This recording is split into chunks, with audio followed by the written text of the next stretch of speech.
is young startup crypto exchanges are being targeted, particularly in this example here, by North Korean hackers, because it's an easy place for them to go and steal money from. An example would be if we think about, well, how do I hack a large corporation? There's a fair amount of work involved in that. Probably a fair amount of people involved in that process. Probably a fair amount of investment on my side as a cyber criminal gang, let's say. But actually these young startup crypto exchanges that don't have necessarily have the layers of security in place that a bank or a traditional financial institution would, or a large corporate would, are finding themselves falling victim to these kind of hacks. And of course, the real victims are the investors.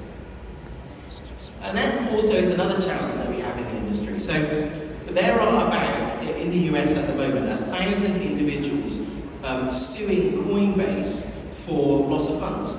They're suing Coinbase because they've been hacked. And Coinbase will say, well, we haven't been hacked. There's nothing wrong with Coinbase's technology. You are your own bank. If you weren't able to protect yourself from phishing and hacking, Mr. Customer, who took percentages on your transactions, that's your problem. And that's the thing that we certainly have to fix if we're going to see true mass adoption. The other thing to consider is what are the risks that individuals are prepared to take when it comes to investing in crypto or whatever other digital asset it happens to be.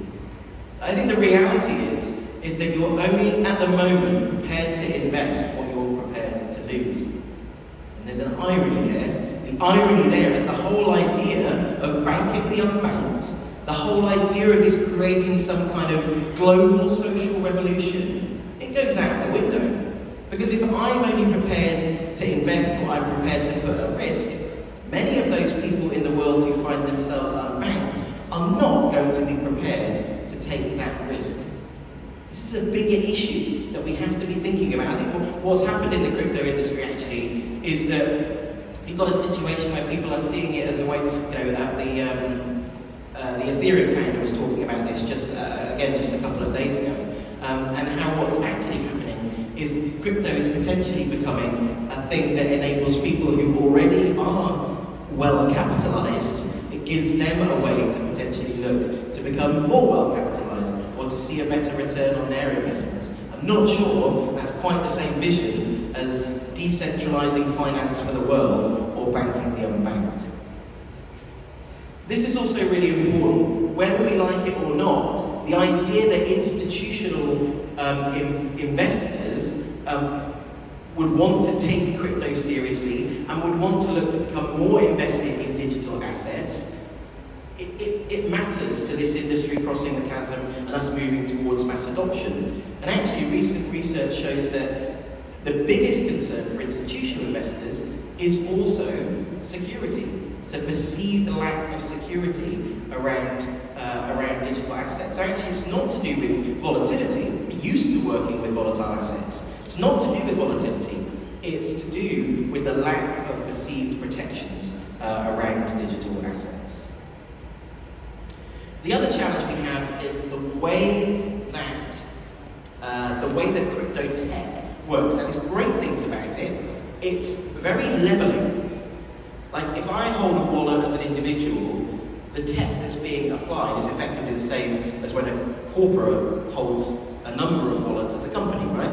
There's a sort of level playing field for how the technology works. But the problem is that technology, although in and of itself is ultra secure, I don't think I'm telling you anything you don't know here, but human beings, squidgy human beings, they are not. They're the ones that get hacked. Yes, you can say the blockchain is never going to get hacked. The blockchain is ultra secure. It is. But all the people who use it certainly are not. And if that guy with his $1.7 million worth of NFTs can get hacked, that means anyone in this room can, and it means I can. But also we have to consider loss. So the whole idea of private key management and seed phrases and all this kind of stuff, it all seems great on paper. But the And there's an estimate that around 20% of all Bitcoin, given that Bitcoin is limited in terms of its, in terms of the amount of Bitcoin that there is and will be, 20% of it is already gone, lost forever, never to be accessed again. In a dump somewhere, you'll have heard that story, the guy in South Wales who accidentally threw away 2 hard drives with, $500 million in Bitcoin on it. He knows it's in that rubbish dump in South Wales. He's just trying to find a way to get back to it. And there are loads of other stories like that as well. And there are individuals and companies looking to solve those problems. This picture, these 2 guys here, I think it's a picture from a BBC article that the headline something like "Crypto Hunters, unlocked my crypto" or something like that. And the story paints this sort of amazing journey, these techie guys who figured out what the key was and decrypted it and got access back to the crypto. And then in small print right at the bottom, it's like, and all she had to do was give away 20% of all of her investment to them. And it was all fine. The better thing would have been probably not to have lost access to it in the first place, given that she was down 20% down. And that is a burgeoning industry. Actually, it's so hard once you've lost your crypto to get it back. There is now a burgeoning industry for what are called crypto hunters. The other burgeoning industry is the crypto hypnotist. Go and lie on the couch for an hour or so, talk about your childhood, and maybe while you're doing that, your seed phrase will magically come back to you and you'll be able to find your crypto. It's safe to say that these might not be sustainable models for how we deal with managing seed phrases, protecting stuff that's in cold wallets. The suggestion might be that there has to be a better way of solving this problem. This guy, Stefan Thomas, is a chap who has also lost a good few million in crypto and is challenging that preconception of wanting to be your own bank. The analogy he's using here is, well, you don't make your own shoes. I think actually what's more interesting is if you think about how much does a bank have to invest in protecting its assets? It's a lot.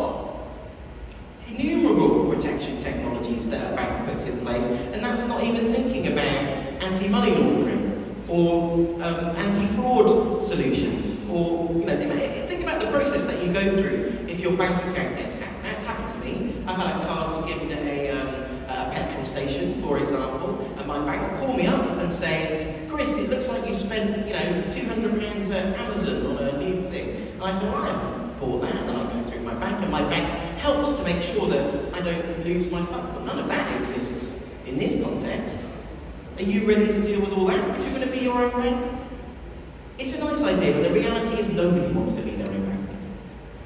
And the masses definitely don't want to be their own bank.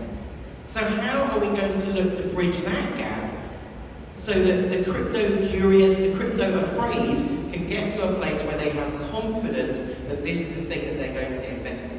If it really is going to become the future of finance, that's absolutely required. Absolutely required. These are the current solutions that we have for ways to store your private key. There are also obviously a lot of hardware solutions. There's plenty of them around this event during this week. They're all looking to solve those challenges in the same way. Can we give you a safe place for you to put this seed phrase so that you have confidence you'll be able to get back to it when you need to? The problem is, of course, is that the worst can always happen. Fire, theft, damage. That thing only exists in one place. It is putting potentially a huge amount of investment at risk, relying on a piece of paper or a piece of metal or something in a safe. Also, it doesn't take account of succession planning. Many older investors are investing in crypto for their children. They haven't even thought about what happens when they die. How does someone get access to those assets? How do they know where those assets live and how much is in that cold wallet, for example? The last thing I'm going to talk about very briefly is the brewing regulatory story. And I will just tell one story that I think gives a really clear indication about where the problems are around some of the regulation that is currently being enacted. The regulation that is currently being enacted is heavily focused on preventing money laundering, preventing cryptocurrency being used for the proceeds of cybercrime. And that's a laudable effort. But I took a look through the proposed EU legislation just last week, and it mentions money laundering and proceeds of cryptocurrency from cybercrime 16 times. It mentions individuals being hacked only 4. That says to me that the proposed regulations are weighted towards nations and financial institutions and not towards protecting individual investors. And I think that's going to end up becoming really important. The last thing I'm going to say, because I've run out of time, Coincover's mission is to make crypto safe for everyone to hold and use. As I said at the beginning, we offer a theft and loss prevention technology. We'd love to talk more to you about it. We're just out of the room here down at the end on the right-hand side. But thank you all very much for your time. It was great to talk to you.